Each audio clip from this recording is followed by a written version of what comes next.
my fifth point, we have to look into the allegation na nabayaran ng 5 milyon ang 18 kargador. I'm not saying it's true. Iharap po ng NBI itong witness nila na nagsabi noon.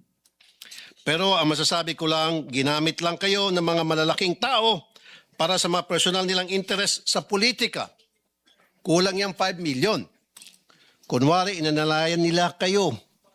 Pero pagharapin nyo na itong sangkatutak na kaso na isasampa sa inyo, nitong mga siniraan ninyo, tingnan nyo, unti-unti kayong iwan yan.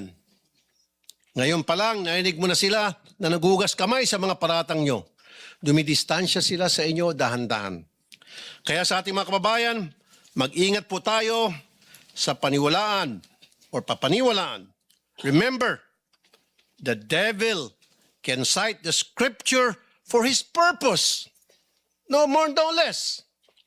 When Jesus went into the wilderness to pray, the devil tried to tempt him 3 times. But as he was failing to tempt Jesus, and as he was getting desperate, what did the devil do? He quoted the scriptures from the book of Psalms. Huwag po tayo magpapadala sa mga mabubulaklak na mga pananalita dahil lang siya ay nagbabasa ng Biblia. Huwag po tayo basta maniniwala dahil binansagang bayani o marines ang 18 na kargador. Buksan po natin ang ating mga mata, tenga at utak.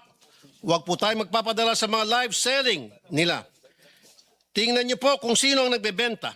Kasi kung mahistoryan ng pagbubudol at di tayo maingat, tayo na pong susunod na biktima nila.